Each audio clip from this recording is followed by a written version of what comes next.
नमस्कार। आप सभी विद्यार्थियों का भगवान दास तोदी कॉलेज के ऑनलाइन प्लेटफॉर्म की जो क्लासेज हैं उनमें स्वागत है, अभिनंदन है। मैं आपको जो पढ़ाऊंगा वो रहेगा आपका फिज़िकल केमिस्ट्री। लेकिन फिज़िकल केमिस्ट्री की बात करने से पहले बीएससी फर्स्ट ईयर की जो अपन बात करने जा रहे हैं केमिस्ट्री की, उसमें केमिस्ट्री में आप लोगों के 3 जो हैं बुक्स वो रहेंगी। नंबर 1 जो रहेगा वो रहेगा आप लोगों का अकार्बनिक रसायन, जिसे आप लोग बोलोगे इनऑर्गेनिक केमिस्ट्री। नंबर 2 जो रहेगा वो रहेगा आप लोगों का कार्बनिक रसायन, जिसे आप लोग बोलोगे ऑर्गेनिक केमिस्ट्री। और नंबर 3 जो रहेगा वो रहेगा आप लोगों का भौतिक रसायन, जिसे आप लोग कहोगे फिजिकल केमिस्ट्री। देखिए यहाँ पे जो 3 पोर्शन आपके सामने जो लिखे हुए हैं, इनऑर्गेनिक केमिस्ट्री, ऑर्गेनिक केमिस्ट्री और फिजिकल केमिस्ट्री, तो अपने जहन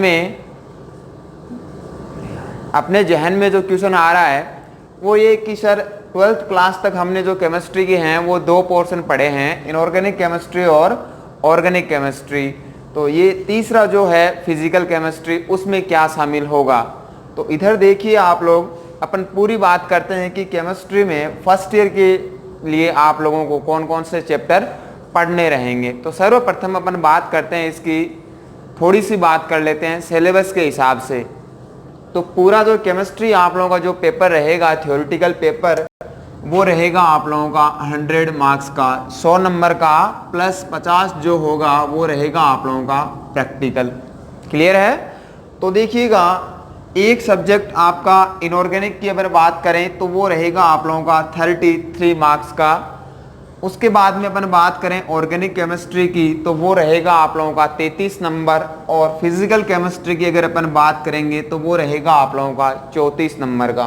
तो यहाँ 33 + 33 + 34 इज इक्वल टू आप लोगों का 100 जो है वो आप लोगों का रहेगा थ्योरेटिकल पोर्शन, यानी कि ये रहेगा आप लोगों का थ्योरेटिकल जो कि एग्जाम। उसके बाद में बात करें तो 50 नंबर का जो आप लोगों का रहेगा वो रहेगा आप लोगों का प्रैक्टिकल। क्लियर है। अब देखिए, मैं जो आप लोगों को जो सब्जेक्ट पढ़ाऊंगा उसकी मैं आपसे बात करूं तो वो जो सब्जेक्ट रहेगा वो रहेगा आप लोगों का फिजिकल केमिस्ट्री। क्या रहेगा? Physical chemistry. तो देखिए, अपन फिजिकल केमिस्ट्री के हिसाब से बात करें तो उसमें कौन कौन से चैप्टर इंक्लूड हैं उनकी अपन बात करते हैं।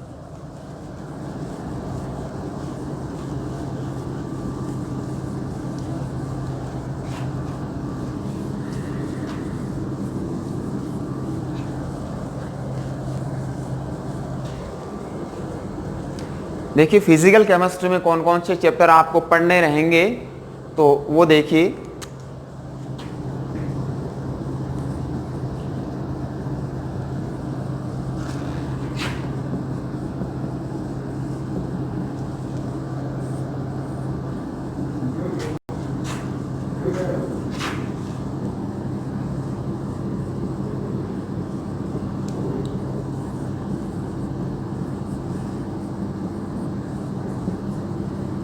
नंबर 1 जो यूनिट आपका रहेगा वो रहेगा gas state, then liquid state.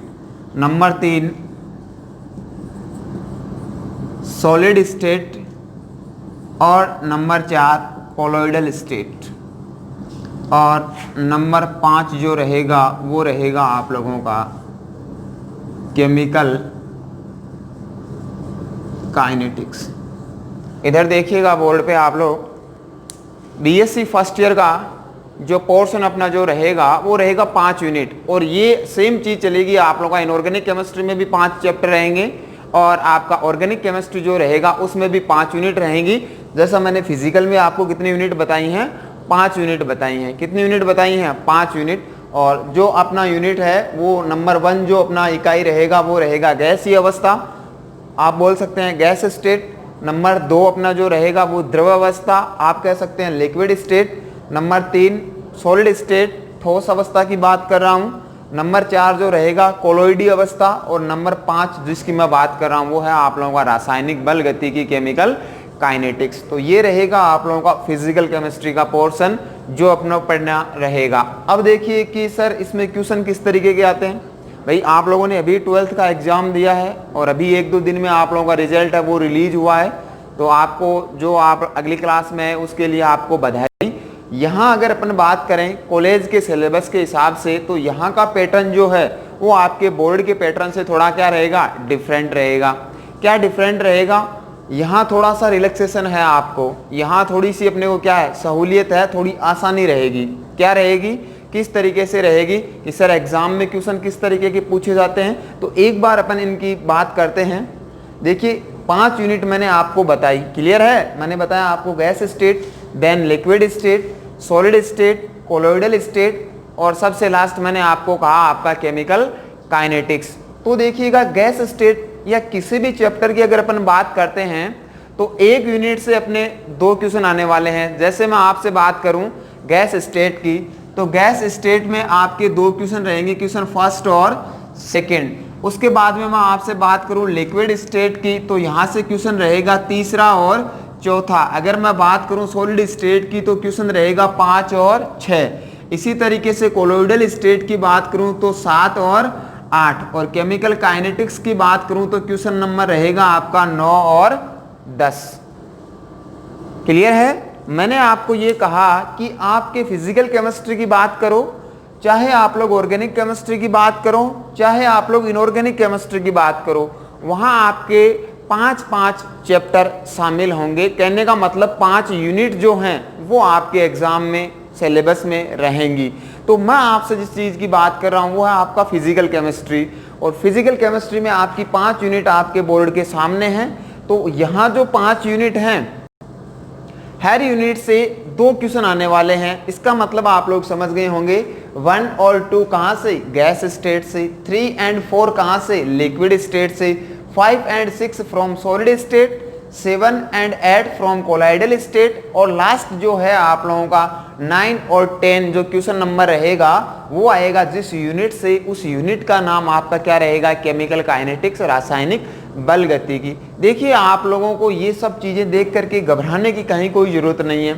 जितना अपन ने BSER यानी कि बोर्ड का जो पैटर्न है वो थोड़ा टफ है, यहाँ आपको थोड़ा सा रिलैक्सेशन मिलेगा।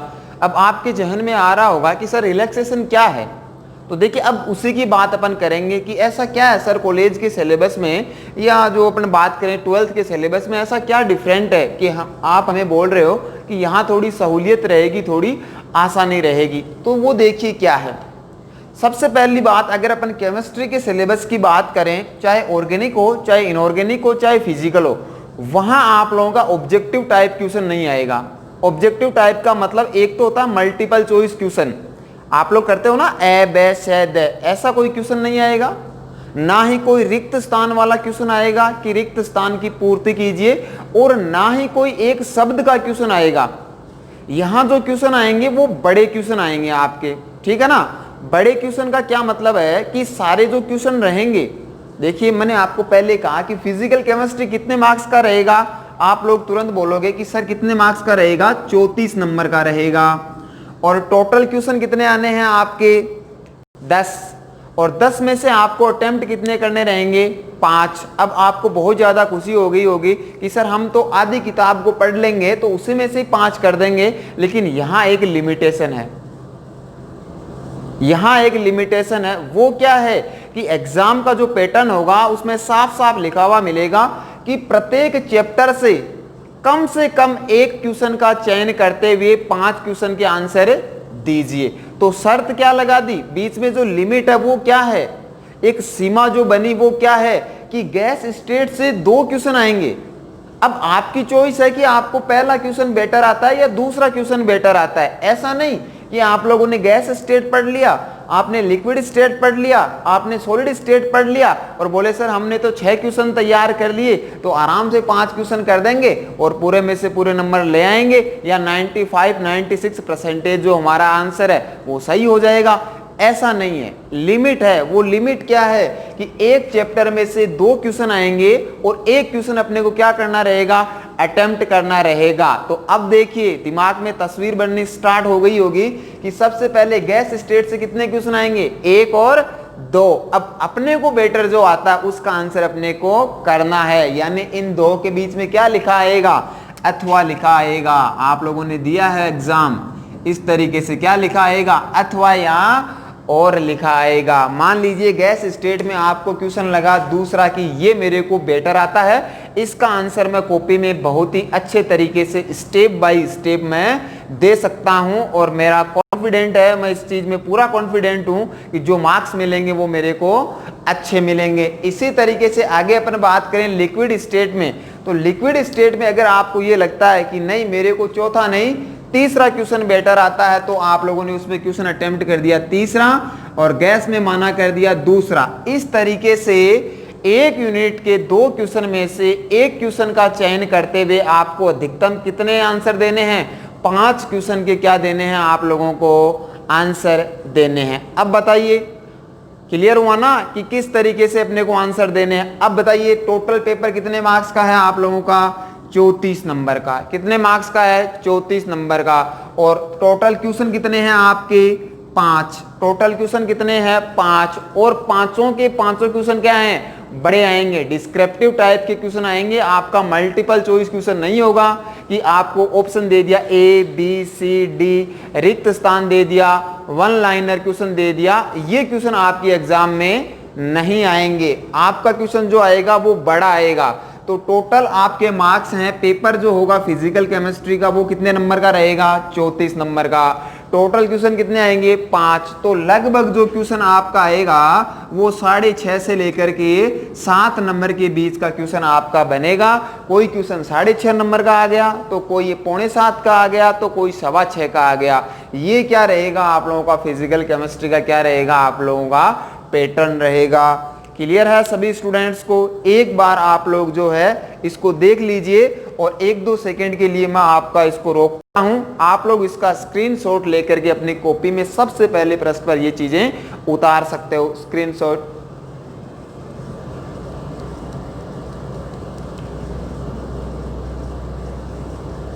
क्लियर है। अब देखिए आप लोगों की आज पहली क्लास है। आप लोगों के जहन में ये रहता है कि पता नहीं कॉलेजों में सिलेबस कंप्लीट होता है या नहीं होता, वहाँ तो वैसे पढ़ाया जाता है, ध्यान नहीं देते। ये सब बातें अपने को इनसे कुछ नहीं लेना देना। मैं आपको केवल इतना कह रहा हूँ कि आप लोग इतना विश्वास रखिए और आपके बड़े जो भी आपसे पहले जो इस कॉलेज में पढ़े हैं, आपका कोई रिलेटिव है, कोई ब्रदर है, सिस्टर है, कोई भी आपके परिवार में गाँव गली मोहल्ले शहर का, अगर उसने फर्स्ट ईयर की मेरी क्लासें ली हैं या कॉलेज में किसी भी टीचर की क्लासें ली हैं, तो आप उनसे पूछिएगा कि तोदी कॉलेज में सिलेबस है वो कितना कवर होता है, तो आपको बिल्कुल एक संतुष्टि वाला जवाब मिलेगा। और वो आपको कहेंगे कि तकरीबन हमारा जो सिलेबस है वो 90-95% सिलेबस है, वो हमारा जो है 26-27 जनवरी के लगभग क्या हो जाता है, क्लियर हो जाता है। तो एक बात आप लोग दिमाग से निकाल दीजिएगा कि क्या पता सिलेबस होगा या नहीं होगा। एक बार आप लोग सीधे तौर पर ना सही इनडायरेक्टली अपने बड़ों से पूछ करके ये विश्वास कर लीजिएगा, उनसे पूछिएगा कि उनको कितना सिलेबस करवाया गया और किस तरीके से करवाया गया। चाहे आप लोग एमके में पढ़े हों, चाहे भारतीय में पढ़े हो, चाहे एसआर में या किसी भी गवर्नमेंट स्कूल में हरसावा ढांढन सबलपुरा कहीं पढ़े हों, अगर कोई पुराना स्टूडेंट है तो उससे एक बार आप लोग ये पूछ कर क्लियर कर लीजिएगा। तो सिलेबस में बिल्कुल भी घबराने की जरूरत आप लोगों को नहीं है। ये मैं आपको बिल्कुल पूरी तरीके से मैं आपको विश्वास दिलाता हूं कि ये 5 की 5 unit step by step 0 level से लेकर के अंत तक जो बीएससी फर्स्ट ईयर तक शामिल है उसको कवर नहीं किया तो आप लोग मेरे को बोलिएगा। क्लियर है। अब वापस अपन आते हैं अपने टॉपिक पे। ये रहेगा क्या आप लोगों का फिजिकल केमिस्ट्री का एक पोर्शन जो रहेगा, एक बार फिर gas state, liquid state, solid state, colloidal state और केमिकल काइनेटिक्स। क्लियर है। अब देखिए अपन जो इसमें चैप्टर शुरुआत करने जा रहे हैं, उस चैप्टर को शुरू करने से पहले कुछ बातें मैं आप लोगों को बताऊंगा। ये जो चीजें मैंने आप लोगों को बताई है, सिलेबस का जो पैटर्न बताया है, उसको आप लोग फिजिकल केमिस्ट्री की एक अलग से कॉपी डालिएगा और उसके सबसे पहले पेज पे आपके ये जो 5 पोर्शन मैंने आप लोगों को बताए हैं, आप लोग पुराने स्टूडेंट से मिलते हैं गली गांव मोहल्ले में, तो यही पैटर्न रहता है हमारा कि सबसे पहले पेज पे आप लोग ये 5 यूनिट लिख लीजिए, गैस, लिक्विड, कोलोइडल, सॉलिड और केमिकल काइनेटिक्स। क्लियर है? तो सबसे पहले काम यही रहेगा, अलग से एक नोटबुक लेना, ऊपर फिजिकल केमिस्ट्री लिखना और उसमें 5 यूनिट जो हैं वो आप लोग पहले पेज पे आप लोग लिख लीजिएगा। अंतिम पेज पे मैं आपको कंप्लीट करवाऊंगा, इस बात का आपको विश्वास दिलाता हूं। क्लियर है? अब देखिए अपन जो चैप्टर स्टार्ट करेंगे अपना वो क्या रहेगा? Chemical kinetics. ऐसा इसलिए करने जा रहे हैं क्योंकि केमिकल काइनेटिक्स जो चैप्टर है वो आपका एक बड़ा चैप्टर है, एक आप लोगों का इंपॉर्टेंट चैप्टर है। तो अभी आप लोग जो है इसको पढ़ना अपन लोग क्या करेंगे? स्टार्ट करेंगे। एक बात और, ऐसे यहां पे कोई भी चीज नहीं है जो आप लोगों ने आज से पहले नहीं पढ़ी, इसलिए आप लोगों के पास में 12th क्लास के जो नोट्स वगैरह हैं, जो किताबें हैं, जिन जिन टीचर्स ने आपको पढ़ाया, बहुत अच्छा पढ़ाया है, तो उन चीज़ों को एक बार आप लोग देखें और फिर आप लोग उसको पढ़ना क्या करें? स्टार्ट करें। क्योंकि अपनी जिज्ञासाएं जो हैं वो बढ़ेंगी और फिर चीज़ें जब समझ में आएंगी तब पढ़ने में मजा आएगा। भैया ऑफलाइन क्लास बच्चे लेना यूं लगता है पढ़ना थोड़ा अरुचिकर लगता है, तो ये तो ऑनलाइन क्लासेस हैं और ऑनलाइन क्लासेस में पढ़ने के लिए जिज्ञासा होनी जरूरी है। और जिज्ञासा आप में होगी तो रुचि पैदा होगी, रुचि पैदा होगी तब जाकर के आप लोग ऑनलाइन क्लास को पढ़ पाओगे। बाकी तो आप लोग बीच बीच में इनको क्या करते रहोगे? स्किप करते रहोगे, आगे ले जाते रहोगे। तो मैं आपको एक सकारात्मक बात बता रहा हूं कि जो भी अपने पास में पुराना मटेरियल है उसको थोड़ा थोड़ा देखें, अपनी जिज्ञासाएं बढ़ाएं, अपनी रुचि पैदा करें, फिर पढ़ते हैं। फिर कोई दिक्कत आए तो आप लोग कभी भी आकर के मेरे से पूछिएगा, मैं आपको यहाँ मिल जाऊंगा। या आप लोग कभी भी किसी भी तरीके से अगर इसका आंसर मेरे से चाहते हो, कोई कंफ्यूजन रहता है तो उसका अपन पूरा समाधान करेंगे। क्लियर है? तो आप लोगों की ये सब चीजें सुनी हुई हैं, बस अपने पास में इतना धैर्य होना चाहिए कि समय के साथ में बिल्कुल शांत भाव से बैठ करके एक जगह कॉपी और पेन लेकर के ढंग से इनकी पढ़ाई करेंगे तो ऑनलाइन हो या ऑफलाइन हो उसके बीच का जो अंतर है उसको हम काफी हद तक क्या कर जाएंगे?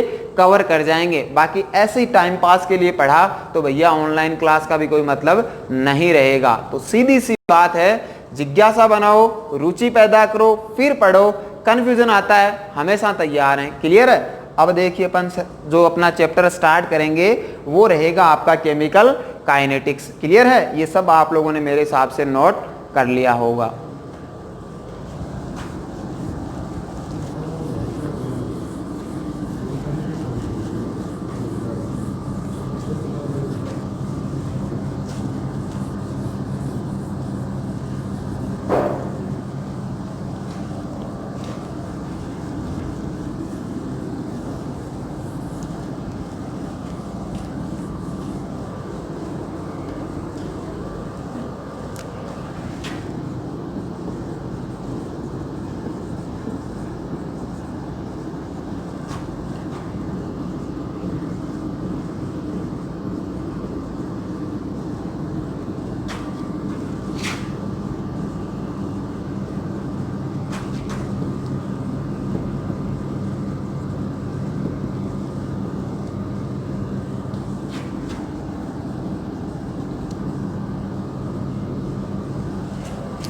इधर देखिए,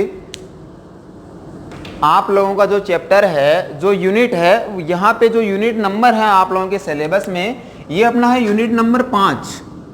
सबसे टफ भी यही है, इसलिए सबसे पहले इसको लेने जा रहे हैं अपन लोग। सबसे बड़ी यूनिट और सबसे टफ चैप्टर क्या है? रासायनिक बल गतिकी, केमिकल काइनेटिक्स।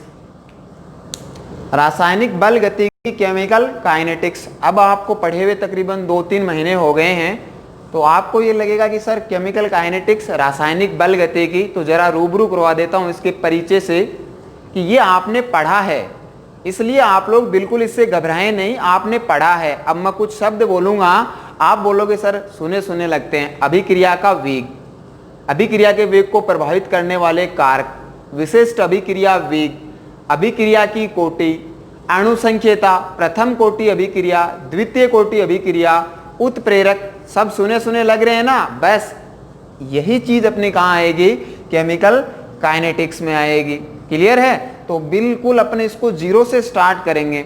अगर आपको ये लगता है, आप तो ये समझ लीजिए आपको पहले से आ रहा है, तो बहुत अच्छी बात है। पहले से नहीं आ रहा आपको, ये लग रहा है कि नहीं मेरे को कुछ नहीं आता या मैं ये सब चीज़ें, तो आपको कहीं घबराने की ज़रूरत नहीं है। अपन इसको बिल्कुल जीरो लेवल से वहाँ से स्टार्ट करेंगे और बीएससी फर्स्ट ईयर का लास्ट जो है आप लोगों का कोलिजन थ्योरी, वहाँ तक अपन इसको लेकर के जाएंगे। क्लियर है? तो सबसे पहले है रासायनिक बल गतिकी, केमिकल काइनेटिक्स। तो ये क्या होती है इसके बारे में देखिए अपन बात करते हैं, केमिकल काइनेटिक्स, रासायनिक बल गतिकी के बारे में। तो देखिएगा क्या है, एक छोटी सी चीज मैं आप लोगों के सामने लिख रहा हूं, rate of reaction and its factor affecting.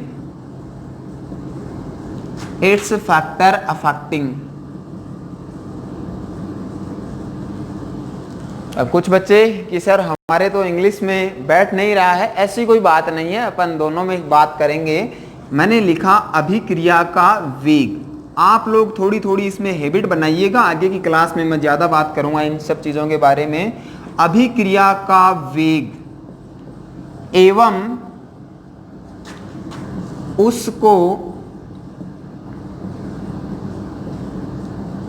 प्रभावित करने वाले कारक, प्रभावित करने वाले कारक। इधर देखिएगा, दो शब्द लिखे मैंने, एक rate of reaction and its factor affecting. इसको कंप्लीट एक शब्द की भांति मैंने लिया है इस चीज को, rate of reaction and its factor affecting, यानी कि अभिक्रिया का वेग एवं उसको प्रभावित करने वाले कारक। भाई आप लोग केमिस्ट्री पढ़ रहे हो तो अभिक्रिया का नाम तो सुना है, भाई बगैर अभिक्रिया के केमिस्ट्री कैसे चल सकती है। तो अभिक्रिया का वेग एवं उसको प्रभावित करने वाले कारक, अभिक्रिया का वेग एवं उसको प्रभावित करने वाले कारक। तो आज अपन जो पढ़ेंगे, मैं केवल आपको इसकी एक परिभाषा बताऊंगा, अगली क्लास में अपन इसको पढ़ेंगे। तो आज अगर अपन बात करें रासायनिक बल गतिकी या केमिकल काइनेटिक्स, तो दो शब्द मैंने आपको बताए, एक अभिक्रिया का वेग और एक चीज मैंने आपको बताई उसके प्रभावित करने वाले कारक। तो रासायनिक बल गतिकी क्या है उसकी परिभाषा सुनिएगा आप लोग। रासायनिक बल गतिकी रसायन विज्ञान की वह शाखा है, the branch of chemistry, chemical kinetics is the branch of chemistry. रासायनिक बल गतिकी रसायन विज्ञान की वह शाखा है जिसमें अभिक्रिया के वेग एवं वेग को प्रभावित करने वाले कारकों का अध्ययन किया जाए। उसे अपन क्या बोलेंगे? रासायनिक बल गतिकी। मतलब रसायन विज्ञान की वह शाखा जिसमें किसी अभिक्रिया के वेग एवं वेग को प्रभावित करने वाले कारकों का क्या किया जाता है? अध्ययन किया जाता है। उसे अपन क्या बोलेंगे? रासायनिक बल गतिकी। The branch of chemistry in which we study rate of reaction and its factor affecting is known as chemical kinetics. Clear है? परिभाषा समझ में आई? तो आज की क्लास में अपने बात की थोड़े से एग्जाम पैटर्न की, अपनी कौन सी यूनिट है, और आज अपन ने स्टार्ट किया केमिकल काइनेटिक्स। आगे अपन इसमें बात करेंगे रेट ऑफ रिएक्शन वगैरह की, इट्स के फैक्टर अफेक्टिंग की। तब तक के लिए आप लोग अगली क्लास में आओ, इन चीज़ों को देख करके आइएगा। धन्यवाद आप सभी स्टूडेंट्स को।